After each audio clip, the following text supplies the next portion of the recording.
Breece Hall and Jalen Hurts' fantasy outlook are taking a downturn while certain veteran wide receiver and running backs are holding their breath as we approach the NFL draft. We dig into it all in today's episode of Locked On Fantasy Football.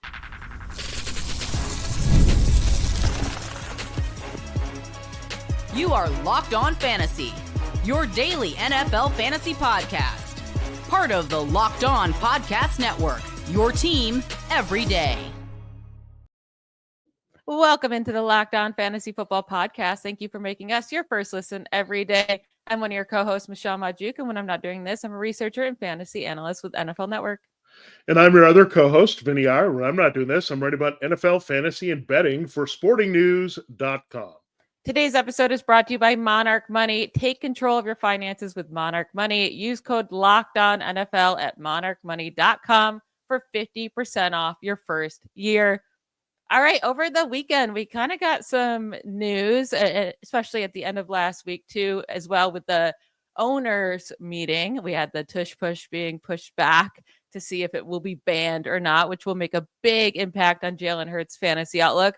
But then also, we had Jets' new head coach, Aaron Glenn, talk about using a 3-back committee, which we've already been worried about Breece Hall and his outlet for next year. You've been a little bit higher on him than I have been. But once you hear Aaron Glenn say he wants to use Braelon Allen and Isaiah Davis as well as Breece Hall, right? Does that make you push down Breece Hall at all? Does that make you more anxious about drafting him for next year? Yeah, it's very complicated now because we like the Jets' direction of the offense. They borrow from the Lions and Tanner Engstrand there, who was an assistant under Ben Johnson. So they're trying to do that. And Aaron Glenn obviously coached the Lions defense. So he's going to do with something he's comfortable. And what worked was a good combination of Jahmyr Gibbs and David Montgomery. Now, the question is Braelon Allen going to be like the David Montgomery? Does he have the power, the strength to hold up and finish well in the red zone? And does this Jets blocking scheme allow for them to be as successful as they were with their Lions? So they could go and sing that. And I guess the third head of this monster right now is Isaiah Davis. It could change, obviously, in the draft if they go in a different direction here. But it's never a great thing to hear that from a coach that's taken over and is already going to make some changes with the philosophy and the direction of a team. I think maybe that's also maybe a philosophical, motivational way to get Breece Hall to hear these comments. Maybe he motivates himself. I think maybe they want to see him step up as a feature back, live up to expectations in terms of being that complete back, right? We know he can be as explosive as a Jahmyr Gibbs, but can he put it all together, stay healthy, execute? Those things are still up in the air here with Breece Hall. He's not had a lot of time to be successful. He's flashed when healthy, but there's still a lot to figure out with him. So I think the Jets are a little bit nervous, right? The line needs some work. They need to figure out if Hall can hold up. Is Braelon Allen worthy of more touches here? Do they like Isaiah Davis? Or are they going to let him compete here for a bigger role? So there's a lot of variables that are working against Breece Hall right now. So again, I think what hurts him most is he's a little bit of slider back, right? I mean, they said they're all big men here, whatever. But honestly, Braelon Allen is the bruiser of this group. So if they're going to go in that direction, he's probably going to lose some key touches, right, to Braelon Allen inside the tackles in the red zone.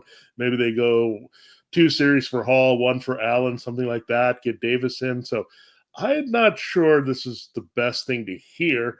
Now, again, we'll see if it's coach speak and just a way to get Breece Hall light a fire under him, but I'm not so sure anymore on Hall going forward. So, again, I want to see how this plays out as we go forward in the offseason. If they add another back, that might tell you something. And if there's a competition they open up in minicamp and training camp.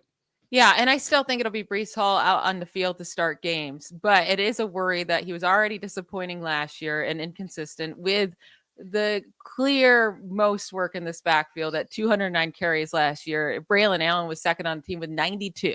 So yeah, Allen did cut into some of his work, but it wasn't that much. And I will say, like, Braelon Allen looked good as a rookie. It kind of died off towards the end of the year, but that can happen with rookies. I fully expect him to look even better next year. And the one area where we can start to get really concerned is maybe those goal line carries start to go to Braelon Allen because they didn't last year. Now, there wasn't a lot of goal line carries. There was only 10 for running backs last season on the Jets, but Breece Hall did get 8 of those goal line carries. However, when you push it out to the 10-yard line, Braelon Allen had 5 of those carries inside the 10-yard line. Breece Hall was at 10. So he was already kind of eating into that role. I am worried about that when it comes to Hall. And then Isaiah Davis can be a good pass catching back to eat into Hall's targets as well. So right now, I have Breece Hall sitting at running back 14. And I thought maybe that's too low for him, but I actually feel more confident about this ranking now that, Aaron Glenn has talked about this backfield. You had Hall a bit higher than that. Are you like, if you were moving him down, I know you said you'd prefer Hall to Kenneth Walker or Kyron Williams. Do you still feel that way? Yeah, the explosiveness is still there, and those guys have their own issues that make me pause a little bit, right? I'm always skeptical about Williams. I probably shouldn't be. And then Walker, we should be because they have a new offense, and Zach Charbonnet is lingering there behind him to take some key touches. So, look, we're not going to get a bunch of workhorses, right? That's what we want. We want a bunch of guys that are going to touch the ball 25 to 30 times a game. There's only a few of those backs. And Breece Hall, maybe it's a good thing in the end for Breece Hall that he's a 15 touch back. Maybe it keeps him healthy, keeps him a little bit more explosive. Look, we saw Gibbs in a timeshare. So there's some upside there because he's explosive. Keep that in mind. He can reel off a long run and a touchdown on any catch or run attempt. So that's the one thing about Breece Hall. Maybe it'll make him fresher. I know they're trying to figure out if they're going to give him a new contract. So again, maybe that does something in that direction. But I wouldn't drop him down too much, but I would feel a little bit more comfortable if I take him in an RB2 setting than try to reach and take him in an RB1 anymore. Some other news that can affect fantasy football pretty greatly is that the Tush Push ban vote being tabled, right? We don't have our answer if the Tush Push will be banned or not. They are going to vote on it later this offseason. We don't really have a date or when that will be, but 16 NFL teams were apparently in favor of the ban. They do need 24 teams to be in favor of it to get this officially banned. But it does seem like they're really pushing to get those teams to ban it, right? Or like, I don't really understand it being tabled, but it is what it is. But if it does get banned, I wanted to say, like, it will hurt Jalen Hurts quite a bit. Because from the 1 yard line last year, when you look at all players who got carries at the 1 yard line, Jalen Hurts had 15 carries at the 1 yard line, scored 11 rushing touchdowns from that 1 yard line. No one else scored more than 6 touchdowns from the 1 yard line, and no one else had more than 10 carries from the 1 yard line. Chuba Hubbard was at 10, everyone else at 8 or below. So it's a massive part of his fantasy points. Last year, that Tush Push alone got him 67 fantasy points just on the goal line carries. That goes from an average of 21 points per game. And without those touchdowns, he goes all the way down to 16 and a half points per game. Now, he could still do the quarterback sneak around the goal line. He could still get some touchdowns. It just won't be the same. So it's not going to be that drastic of a difference where he falls all the way to 16 and a half. But he will fall a bit. And I do think we need to keep a close eye on this because if that happens, I think then Jaden Daniels, jumps over Jalen Hurts in the rankings. Does also like a guy like Joe Burrow. Yeah, I mean, the touchdowns are there. You're always worried about the wheels coming off those short touchdowns for Jalen Hurts because with Josh Allen, I don't think you're that as concerned because, again, they're a team that we know doesn't run the tush push very well. They're just a more traditional, we have a big quarterback, we're going to run him and plow him through and get to the red zone. So that would definitely separate Allen and Hurts. Now, with Hurts, we know he's a capable runner otherwise, that he can take off and run, but what it might say is, okay, we're going to give the ball a little bit more to Saquon Barkley at the goal line, and that could take away the touchdowns as well. It could also be very beneficial to Barkley if he's getting a few more cheap scores there to pad his stats where, okay, he doesn't have to get the 60-yard run and have those big plays. So look, that's the same thing. You get a touchdown, it's a 60-yard run. So I think it could work in the favor of Barkley. Hurts, again, I think what I'm expecting, there has to be a touchdown regression on him at some point. I mean, you cannot score that many times from the goal line. I mean, you're right. Look at the numbers. They're so far in his favor. I mean, teams just don't get down there very often. For some reason, the Eagles, they're a really good red zone team that tends to stall at the 1 yard line at some point. A lot of these teams are scoring from the 8, 5, 3 yard line. So I don't know how much of that you'll get. Like, I think it's not going to hurt maybe their fourth down conversions. But yeah, the touchdown regression could always be there. That's always a little bit of a concern with Hurts. Now, do they come back and turn those into like play action, short touchdowns, and then you get something back with Hurts? So we're not quite sure. But I also would say, look, half the league doesn't want this to happen because the champs use it. And then you have teams like the Chiefs and Bills and Steelers who don't use it and have other effective means, and they're probably going to try to knock down the team that's up there. So getting 8 more teams might be difficult. We'll see where that goes. But again, I think I would slightly knock down Hurts, but I don't think it affects Allen or Daniels, and it actually bumps up Burrow and Barkley in this situation. Yeah, honestly, if the Tush Push does get banned, that is a case for Barkley to, feel better about taking him 101. We are going to take a break and then transition to a different topic. We want to get into some veteran players, wide receivers and running backs that are sweating it out as we enter the NFL draft coming up here in a couple weeks, because they could get their jobs taken away and, it's looking a little risky for them. So we'll get into that right after a quick break. This is a message from our sponsor, Intuit TurboTax. Taxes was waiting and wondering and worrying if you're going to get any money back, and then waiting, wondering, and worrying some more. Now Taxes is matching with a TurboTax expert who can do your taxes as soon as today. An expert who gives your taxes their undivided attention as they work on your return, while you get real-time updates on their progress so you can focus on your day. An expert who will find you every deduction possible and file every form, every investment, everything with 100% accuracy, all so you can get the money back guarantee. No waiting, no wondering, no worries. Now this is Taxes. Get an expert now on TurboTax.com.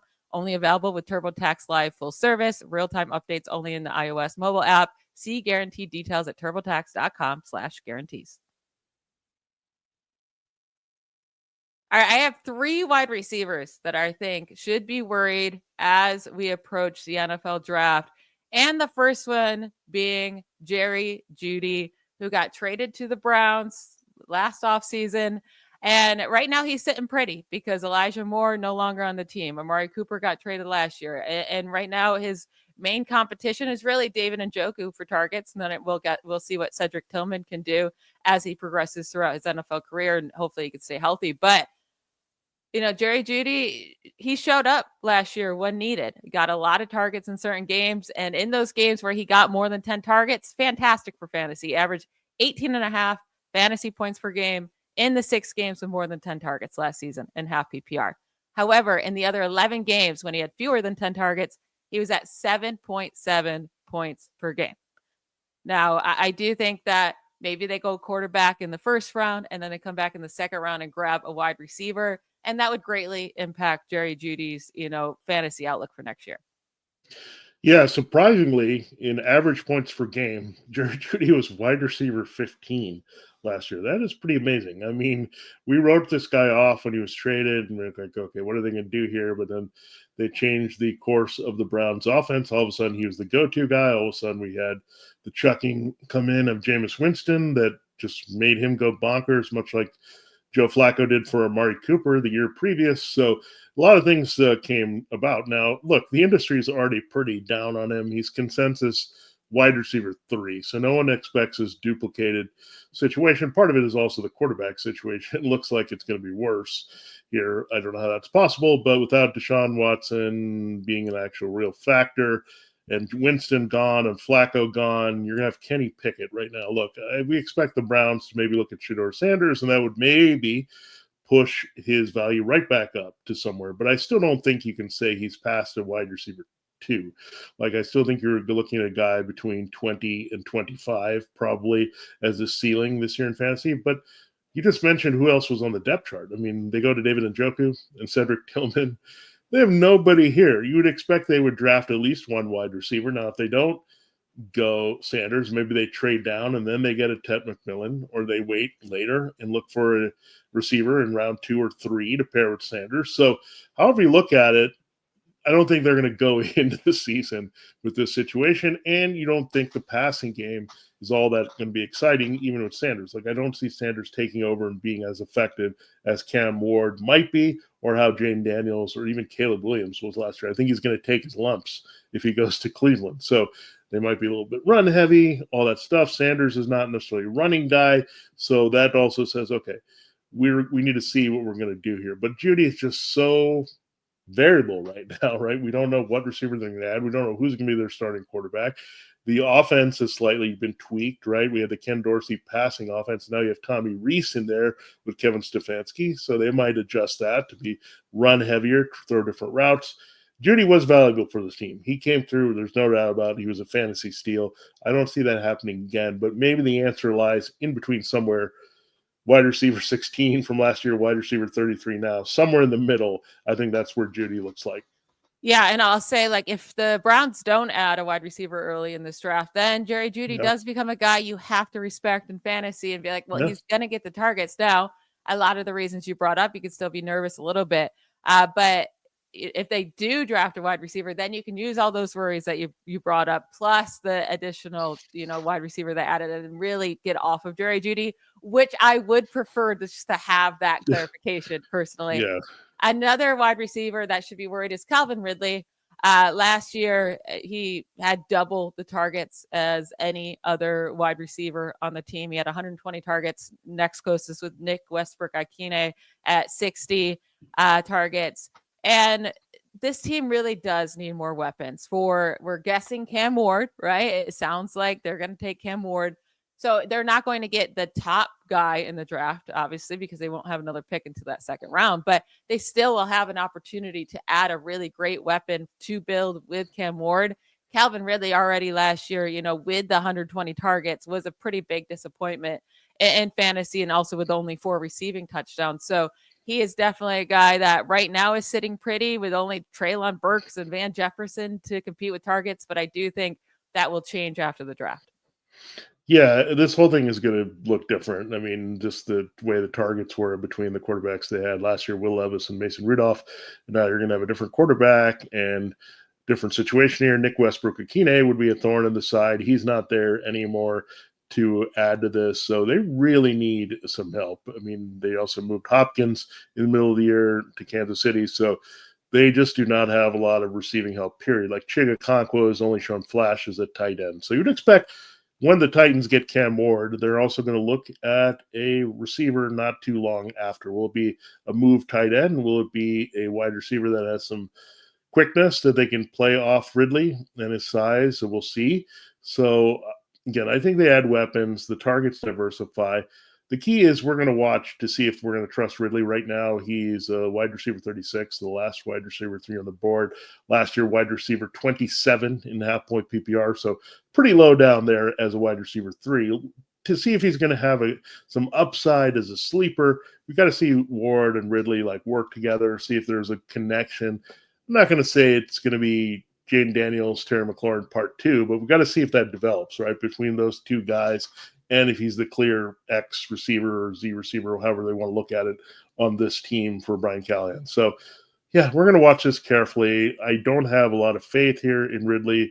Again, he just seems to have taken his money and kind of run and jumped here from Jacksonville to Tennessee just to extend his career. So I'm not sure how motivated he is to be part of this. And he was a big disappointment last year. He was.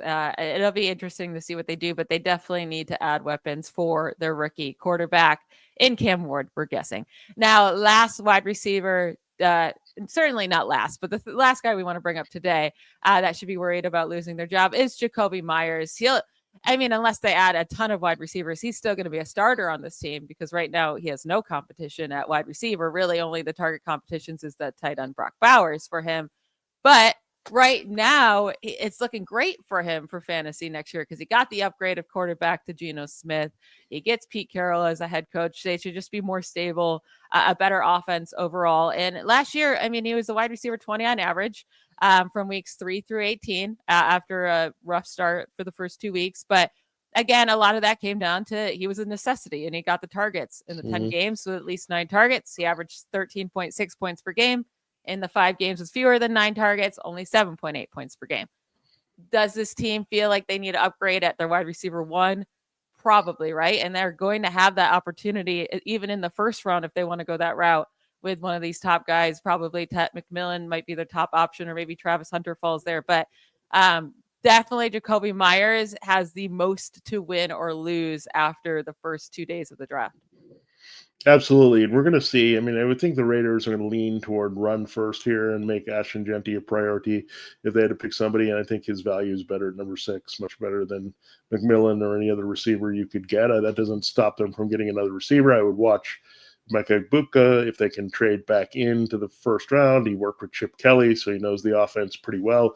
They're from Ohio State, so that could be a guy they bring in, and that would be not great news for Myers because he's a similar technical route runner who can get open here. But the question is, are the Raiders just happy? Okay, we got Bowers, we've got Jacoby Myers, and then we have the running game. Does Pete Carroll want to construct his team that way, right? He didn't really have significant wide receivers. He had Jermaine Kearse and a lot of other dudes, and then until Tyler Lockett kind of arrived, and that's when they kind of went from the beast mode power running type thing and transitioned to Wilson throwing a little bit more. So in this offense, I think with Chip Kelly, again, I would think they go after a receiver. The question is how high of a pick they use. Is it if it's a first or second rounder, then I'd be a little bit more worried about Myers. If it's a day 3 pick to add some depth, I'm not as concerned with Myers. And again, he finished as wide receiver 23 last year. He's going as an absolute afterthought at wide receiver 40. Right now, he might be the best value of these 3 receivers based on these situations. Again, Geno Smith is no slouch. He has a decent quarterback here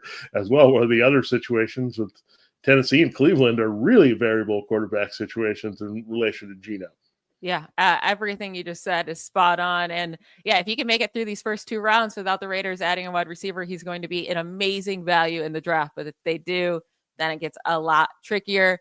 We are going to take a break and then finish up today's show by talking about 2 veteran running backs that should be worried heading into the draft. We'll do that right after a quick break. Ever check your bank account and wonder where did all my money go? Between dining out, online shopping, and entertainment, it's easy to lose track. That's where Monarch Money comes in, your personal CFO giving you full visibility and control over your finances. Monarch Money isn't just a budgeting app, it's a complete financial command center. You can track all your accounts, investments, and spending in one place so you can stop just managing your money and start building your wealth. And I'm always looking for insights in the market, and when Monarch gives them, they're going to come through for you, and just seeing how you're spending money, where your budgeting is. It's really good tool here because, again, sometimes we can spend a little too much on food or clothes, but this will show you how much exactly and how it fits into the budget. And it's all one convenience. You don't have to juggle multiple apps. You can just use Monarch Money for your finances to track your spending and even plan long-term goals. And again, you can do this smoothly with your partner as well. It's easy to track shared and personal accounts, set goals, and stay on the same page without the stress. Take control of your finances with Monarch Money. Use the promo code LOCKEDONNFL at monarchmoney.com for 50% off your first year. That's monarchmoney.com. Code LOCKEDONNFL for half off your first year. That's only at monarchmoney.com. All right, let us look at 2 running backs. They're both from the NFC East. They both have a junior at the end of their name, so you probably know who they are already, but let's dive right into it. Now, let's start with the first guy is Tyrone Tracy Jr. Now, he took advantage of a favorable situation in New York. Devin Singletary was signed from the Bills to join or rejoin Brian Dable. Singletary got hurt. He didn't look effective, and when Tracy got in, he looked really good, having a nice stretch of games. He was a little banged up himself, but we thought he could be a good versatile cog of this offense. So what do you think? I mean, Tyrone Tracy was a nice little flex play for a lot of last year. Does this hold up? Or what are you more worried about here, Singletary or someone that they might draft? Definitely someone they might draft, because I don't think Singletary is in their plans to be the starter next year. I think they really like Tyrone Tracy Jr. Well, we'll see if they really like him after this draft. But I do think if they stick with not drafting a guy in the first 3 rounds, that means they feel confident in Tracy. But he was a 5th round pick last year. it took him some time to take over or get the chance again, like you said, until Singletary kind of got banged up there. But from weeks 5 through 18, Tyrone Tracy Jr. had 180 carries to Singletary's just 57. He was on the field. Tracy was on the field for 68% of the time. Singletary only 22% of the time. So he definitely has taken over this lead role. It's just, do the Giants feel good enough about him as their starter going into next year? I will say the positive thing is that the Giants have a lot of needs, right? They have a lot of other needs they need to fill. So you wouldn't think they'd be wasting a draft pick on a running back early, especially like, I don't think we have to be worried about them taking a running back with the number 3 overall pick. So it just comes down to, can we get through that second round, third round? It is a deep draft. So maybe they can find someone good to compete against Tyrone Tracy later. But with it being such a deep draft, I would expect them to add at least someone in the 4th, 5th, 6th round. Yeah, that's how I see that playing out for the Giants for sure at running back. And now, look, he is an afterthought again at running back 32 on the board in half-point PPR. That's kind of low, especially given that he is a converted wide receiver. And you look at where he is now, I mean, he's moving up. I think he's going to be the back end RB2, and that's a pretty good ranking for him right now. So, again, if he had gotten more opportunities and they were more consistent, I think the scoring would have been a little bit there to have confidence in him going to this year. But I know from what I've heard from the Giants is that they like him. Again, what really is nice is he was a converted wide receiver. So they were worried about, could he make the transition and hold up? But he certainly could hold up in a lot of situations here. And I think, look, they have a young core going forward, and now they have a veteran quarterback room for the moment with Russell Wilson and James Winston. So I think they have to lean a lot on these rookies, Malik Neighbors, Tyrone Tracy Jr., to move the ball and have some success there. So we'll see. Yeah, I think it comes down to where they draft the running back, how they feel. We'll see if we can get some more coach speak on how they feel with Tracy coming out of his mini camp and all that going forward, and seeing if there's a battle ensuing here. But yeah, the draft is going to determine things. I would expect anywhere from rounds 4 through 6, they take a running back to add some depth because they're not hot on Singletary, but that would also mean good news for Tracy that they're just looking for a backup for him versus Singletary. Yeah, absolutely. And then the second running back, and he might even have to be more worried just because of where the Commander situation is sitting right now, and it's Brian Robinson Jr., 3rd round pick in 2022. And, he's held his own and has proved that he can be a back in the NFL and be solid enough, right? But with the Commanders taking over last year and becoming a way better team with Jaden Daniels and making the NFC Championship, they trade for Deebo Samuel. Like, I feel like they want that next step. Like, really, like, is Brian Robinson Jr. good enough to get us to the Super Bowl? And obviously, it comes down to a lot more than that. But I do think they want to put elite weapons around Jaden Daniels. And Brian Robinson Jr. over these 3 years in the NFL, 4.1 yards per carry, like, not a great receiving back. He's not special, right? He's fine. He's a fine running back. But in terms of being able to upgrade him, they can do that pretty easily if they want to in these first couple rounds of the draft. And I do kind of think the Commanders are in that situation where they can use one of these earlier picks on a running back. So Brian Robinson Jr. is definitely a guy that has to be sweating it out come the first and second night of the NFL draft. And he's already in a committee when we look at it. I mean, Yeah. they're working in Jeremy McNichols and some of these guys in there, and Austin Eckler was hurt for some of the year. And Eckler was very effective in his hybrid role when he was in there. So if they add another back, it's going to be a complete crowd for Brian Robinson Jr. situationally and how you can use him. And, like, he's buried well behind Tyrone Tracy in the rankings. He was a little bit lower than him in the scoring. So I don't think it's even close between these two guys who you would really want to consider and feel good about taking here. So again, I think Robinson, he's kind of a tweener, right? He's advertised as a power back, but hasn't always been great at that. He's got some juice, but he doesn't always show that. A part of it has been some injuries and slowing him down. He's been consistently in and out of the lineup with little ailments here and there, just like a lot of the backs seem to be in the Commanders. So I don't think the Commanders are going to go out and get a feature back. They like this committee approach.